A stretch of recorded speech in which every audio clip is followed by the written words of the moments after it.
Welcome to your Road to Homeownership Podcast. I'm Anthony Rijos, your host. And today I have Mitch Fischer. What's going on, man? Real estate agent from Metro Roberts Realty. A rising star.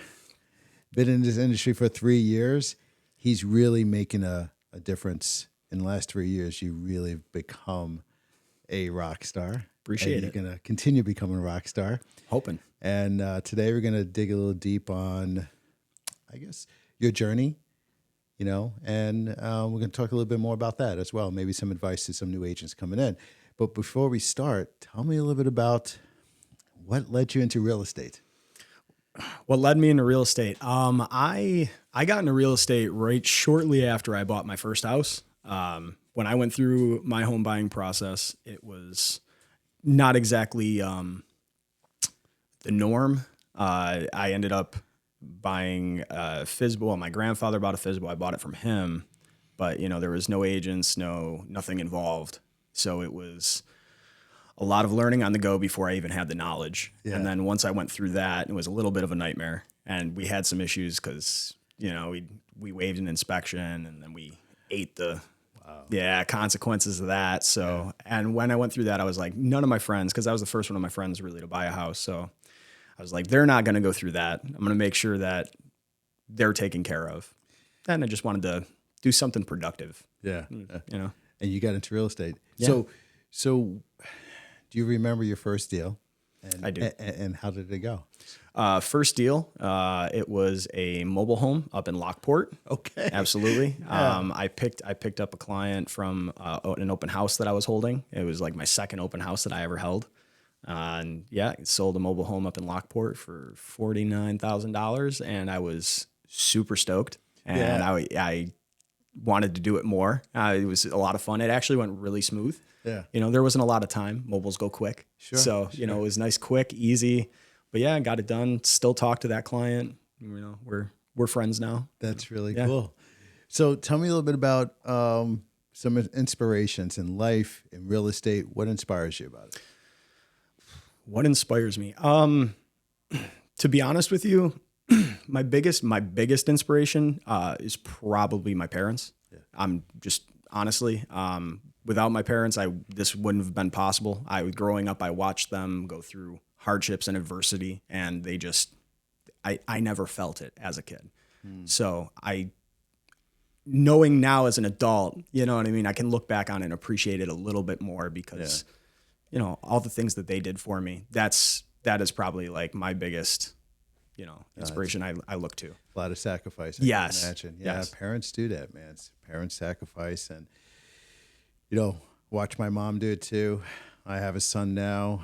I'm doing that. Hopefully when you grow a family, one of those things will pop up, and, that's pretty cool. So you've been in the industry for about 3 years now. Mm-hmm. What kind of challenges have you faced so far?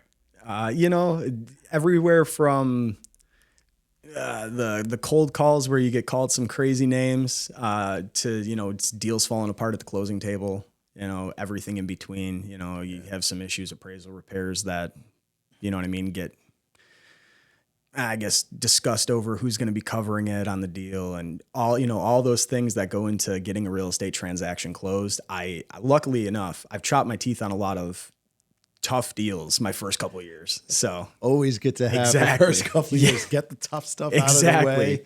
And then now you might run into other things, but at least you have a base on how to deal with it. Right? I know how to handle it now. Absolutely. The first couple times it happened, I'd be calling, Neil or some of my other, my mentors, I guess you could say, and I'd just be freaking out. Like, is this going to close? What's going to happen? Now it's a little bit more relaxed. I know it's probably going to close. There's always a way to closing. It's just a matter of making sure everybody is happy. That's cool. Yeah.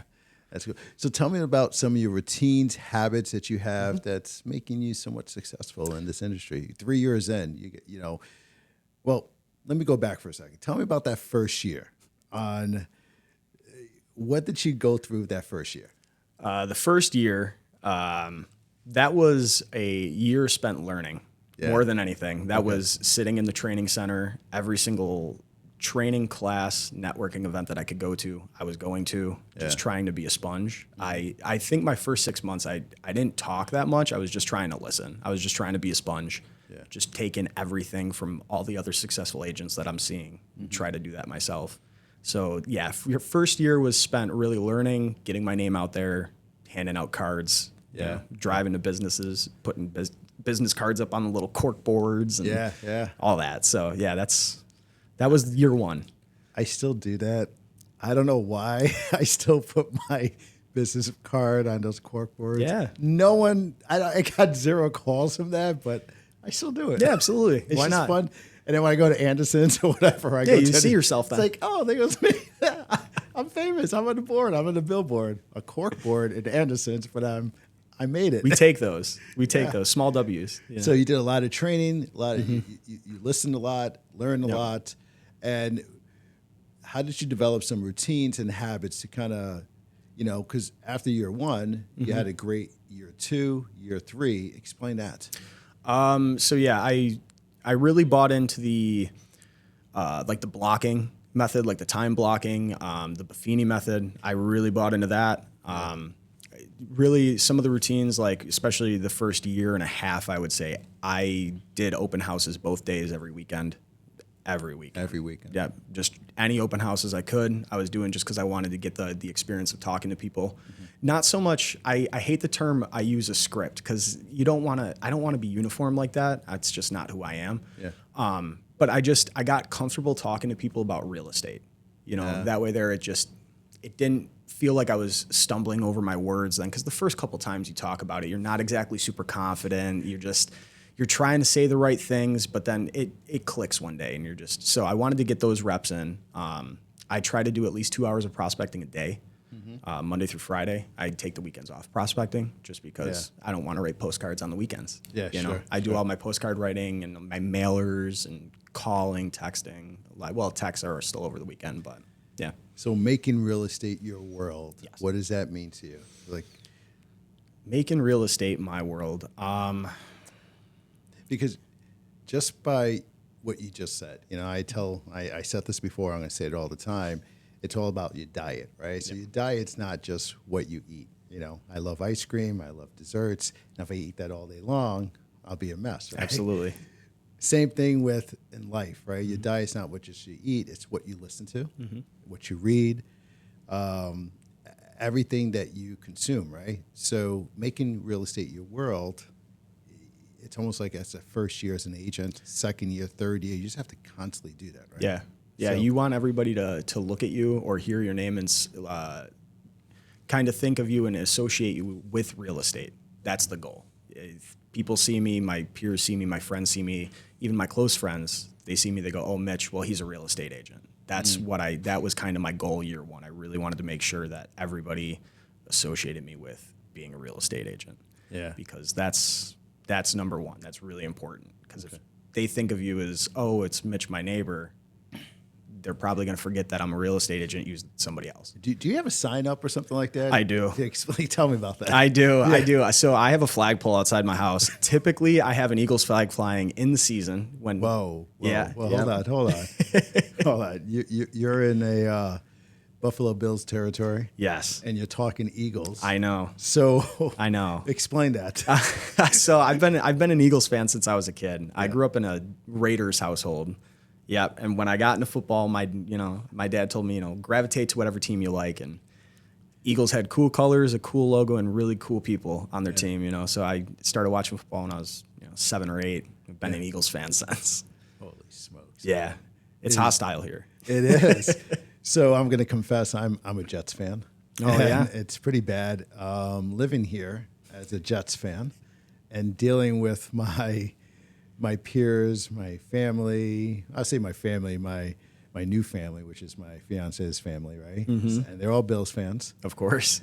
And they hate watching games with me. Oh, I bet. So, how about your friends here? Do they hate watching games? Luckily for me, since the Eagles are in the NFC, as long as it's not Bills versus Eagles, we're usually okay. Yeah. But I still get grief. You know what I mean? I have Eagles stickers on my car. Like I said, I have the flag outside. I catch my fair share of grief from people for sure. Let's go. So tell me about mentorship, training. What is that? How does that play a role in your growth? Yeah, I was really lucky. Neil was kind enough to really take me under his wing when I first started. Yeah.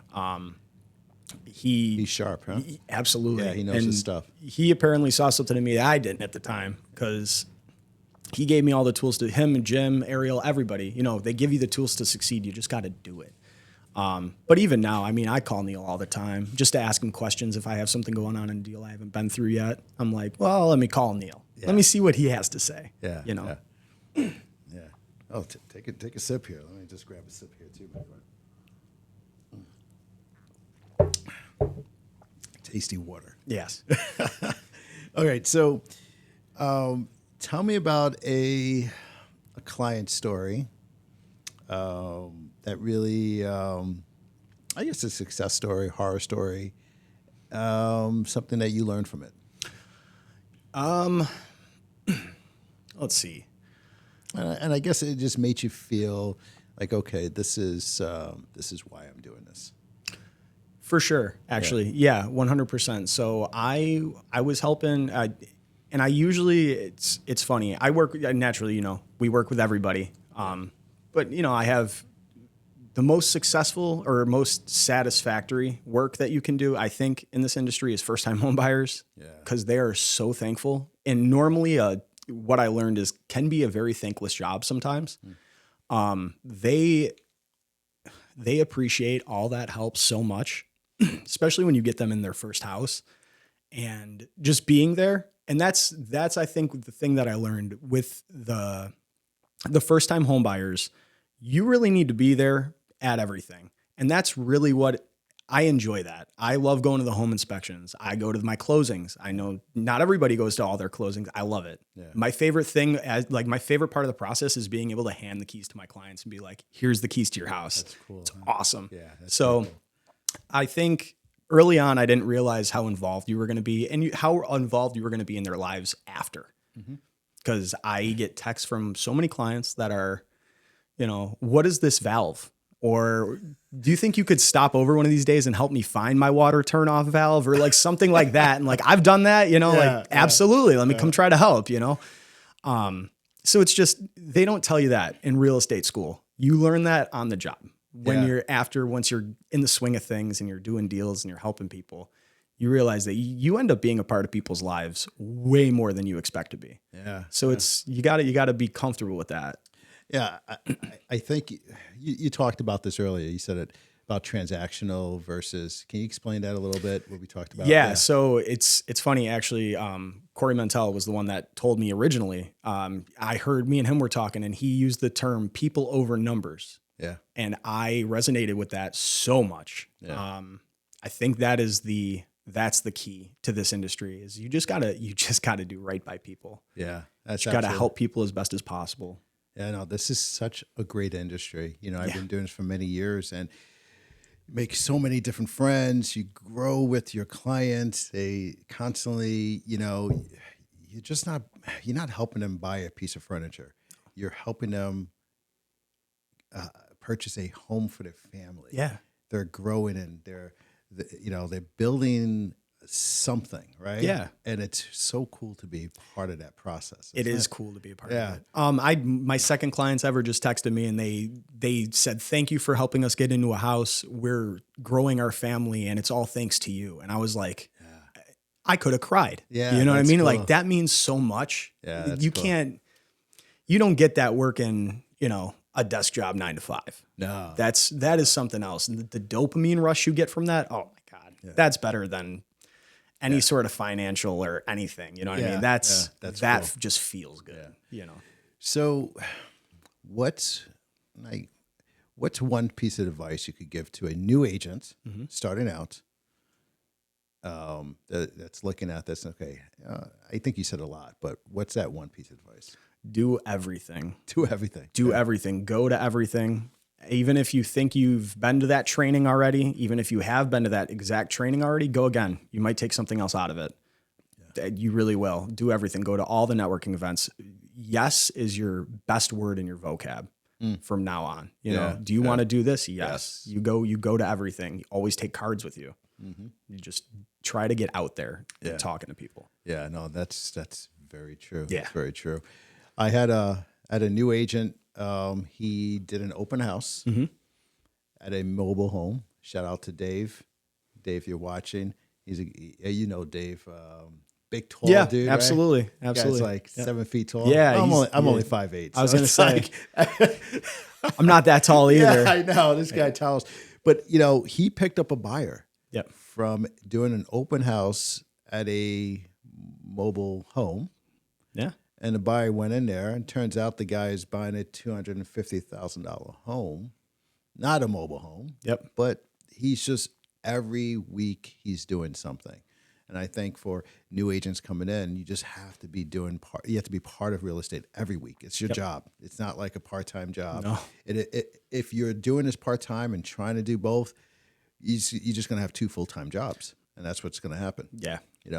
All right, we're done, man. Oh, that was quick, right? Yeah, it was super quick. Yeah, absolutely. So that was quick. I have some 5 fun questions to ask Absolutely. you. Okay? No, I'm here for it. Ready? Okay, ready. Number 1, if you could sell any house or sell a house to any celebrity, who would it be? Okay, if I could sell a house to any celebrity, let's see.